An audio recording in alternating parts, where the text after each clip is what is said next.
రాజులు. ఆ రాజుల కాలంలో మరి పెద్ద సమస్య అనేది అక్కడ ఏర్పడలేదు. కానీ ఎప్పుడైతే డివైడ్ అయిపోయిందో 10, 12 గోత్రాల వారు ఎప్పుడైతే 2 దేశములుగా ఏర్పడ్డారో, ఉత్తర రాజ్యము, దక్షిణ రాజ్యం ఎప్పుడైతే ఏర్పడ్డారో, వాళ్ళు పాపం చేసేదానికి విచ్చలవిడిగా పాపం చేశారు. దేవుని యొక్క ఆజ్ఞల్ని, ధర్మశాస్త్రాన్ని పూర్తిగా విసర్జించారన్నమాట.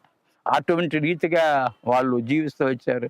ఇంకా వారితో దేవుడు మరి నివాసము చేసేదానికి అంత మనసు ఆయన మరి పెట్టలేక, మరి వారి విషయంలో దేవుడు బాధతో స్ట్రగుల్ ఫీల్ అయ్యి మరి చెరకు అప్పగించాలని దేవుడు ఆ విధంగా ఆలోచన చేశాడు అనమాట.